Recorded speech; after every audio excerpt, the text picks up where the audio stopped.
De notre mieux. Aujourd'hui, on va parler d'un sujet très intéressant. D'abord, bienvenue à tout le monde, à tous nos fidèles. Merci encore infiniment pour le soutien, pour votre présence. Nous sommes là ensemble et nous allons graduellement changer de position ensemble. La vie est un combat, une succession perpétuelle de circonstances. On ne reste pas dans les mêmes circonstances tout le temps. Bienvenue au nouveau si vous êtes là pour la première fois. Un réel plaisir de vous avoir. J'espère qu'à la fin de cette vidéo, vous n'en sortirez pas les mains bredouilles. Aujourd'hui, on parlera d'un sujet très intéressant, un sujet que beaucoup connaissent, ou au moins déjà entendu parler, mais un sujet qui nous servira à chacun de brique dans cette structure pyramidale de connaissances. Alors, Idi Amin Dada, ça vous dit quelque chose ? Vous en avez certainement déjà entendu parler. L'ex-président ougandais, tueur, massacreur, mangeur d'hommes, illettré, mégalomane. L'histoire est saisissante. Son nom souvent rime avec la peur, la frayeur, la douleur, les tortures. Son caractère fort a inspiré des films de premier vol tels que The Rise and Fall of Amin, The Last King of Scotland et j'en passe. Et comme dans chaque discordance, il y a toujours au moins deux versions de l'histoire, nous comprendrons pourquoi la version du procureur n'est jamais celle de l'accusé, celle du lion jamais celle de la gazelle, et celle du colonisateur jamais celle du colonisé. Alors, la première version, ou la version la plus connue de l'histoire d'Idi Amin Dada, est celle d'un ex-chef de l'État ougandais, né en 1924, d'une famille de 8 enfants. Son père, Andreas Nyabire, de l'ethnie Kakwa, se serait converti à l'islam en 1910 et aurait alors changé son nom en Amin Dada.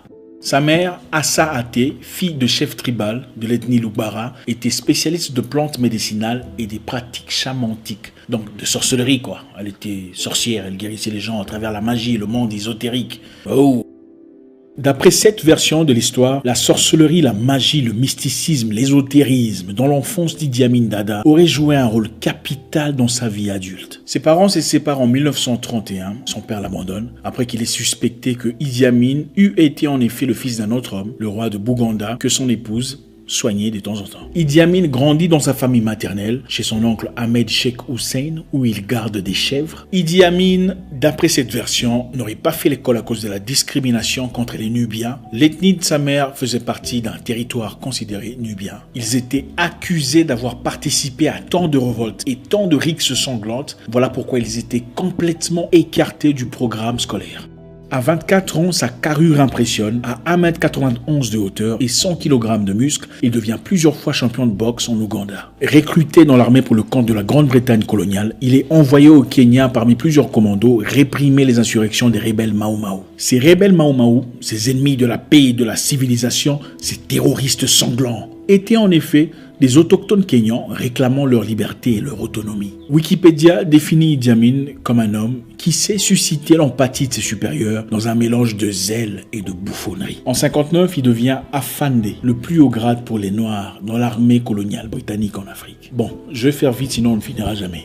Après l'indépendance en octobre 1962, Milton Obote, le premier ministre ougandais originaire de la région Nilote du Nord comme lui, récompense Amin en le nommant commandant adjoint de la jeune armée ougandaise.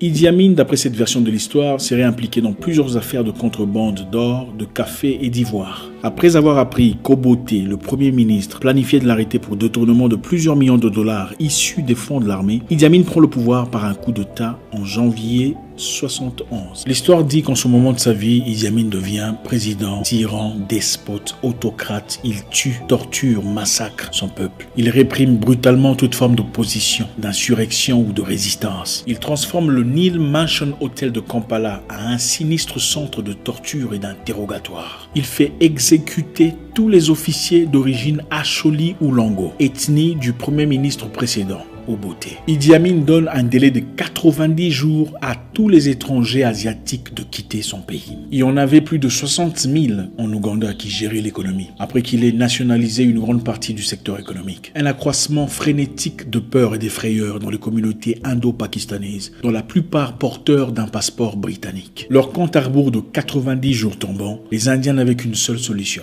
quitter l'Ouganda pour la Grande-Bretagne d'où il détenait un passeport et une nationalité. Idi Amin aurait été père de 60 enfants avec plusieurs femmes. Et l'un de ses enfants, Jafar Amin, affirme qu'il aurait été le meilleur papa du monde. Des psychiatres anglais et américains avaient affirmé que le comportement erratique d'Idi Amin aurait été dû à une infection de neurosyphilis donc la syphilis dans le cerveau, et de sa croyance dans la sorcellerie, l'influence de sa mère, le mysticisme. Il nationalise l'industrie ougandaise, il chasse les Indo-Pakistanais, il coupe le lien avec les États-Unis, la Grande-Bretagne et Israël. Il remet les boutiques et les industries d'Indo-Pakistanais entre les mains des Ougandais, le pays tombe en faillite. La plupart d'observateurs, d'après cette version, s'accordent qu'Idi Amin aurait fait plus de 300 000 morts dans son pays. Il a laissé le pays en ruine, une inflation de plus de 200%, une dette de 320 millions de dollars, une agriculture abandonnée, des usines fermées, une corruption généralisée. Expulsé en 1979 par des forces étrangères, Idi Amin mourra en Arabie Saoudite en 2003 après nombreuses tentatives de retour. Bon, ça c'est la version qu'on connaît, la version officielle, la version de tout le monde, la version que vous connaissez certainement, narrée par la plupart des médias internationaux. Mais il y a une autre version narrée par les autochtones ougandais que je trouve aussi intéressante. Dans cette version narrée par des auteurs ougandais, on dit qu'Idi Amin l'illettré n'était pas illettré parce qu'il le voulait ou parce que les Nubiens étaient exclus pour leur comportement du programme scolaire. On dit qu'Idi Amin Dada n'a pas fait l'école primaire, principalement parce que la formation scolaire était réservée exclusivement aux enfants chrétiens. Il était musulman. Il était donc exclu par les prêtres et les formateurs de leur programme, à moins qu'ils ne changent de religion. L'éducation primaire était réservée exclusivement aux convertis catholiques. Et les Nubiens à l'époque étaient principalement non catholiques. Il était donc évident, dans la version précédente, de dire qu'on avait exclu les Nubiens du programme scolaire parce qu'ils étaient agressifs, au lieu de dire que les Nubiens étaient principalement exclus, dans cette région en tout cas, parce qu'ils n'étaient pas catholiques. Et c'est ça, d'après cette version ougandaise, la raison pour laquelle Idi Amin n'a pas fait de formation primaire. Je ne raconterai pas toute l'histoire de la version ougandaise, mais je prendrai des éléments qui diffèrent pour gagner le temps. La maman d'Idi Amin n'était pas sorcière, cartomancienne ou chiromancienne.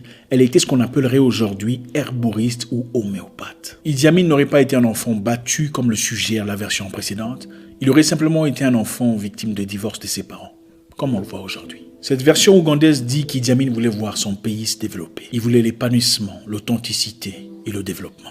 Cette version dit qu'Idi Amin aurait certainement chassé les Indiens de son pays, mais pour des raisons totalement différentes. D'après cette version, les Indiens arrivés du Kenya, par invitation des Anglais pour la construction des rails de Nairobi à Kampala, auraient pris en otage l'économie ougandaise. Puisqu'ils étaient traités avec beaucoup de respect et de considération en rapport au traitement reçu par les autochtones, ils avaient développé une communauté exclusive qui profitait financièrement de la population et envoyait l'argent à l'étranger, c'est-à-dire en Inde ou en Angleterre. L'argent produit par les commerces, les entreprises, les industries indiennes en Ouganda à travers les populations ougandaises ne profitait pas au développement de l'économie ougandaise. Pour Idi Amin, les Indiens, les Pakistanais et les Asiatiques étaient en train de traire une vache qu'ils ne nourrissent pas. Ils avaient créé leur culture, leur communauté exclusive à eux où les autochtones n'étaient pas les bienvenus. Comme ils se considéraient ougandais, car beaucoup naquirent en Ouganda, d'après lui, pourquoi n'investissaient-ils pas dans l'économie ougandaise ou dans les cerveaux ougandais? Leur connaissance de l'industrie, du commerce, du développement, héritée des Anglais, puisqu'ils étaient traités mieux que les,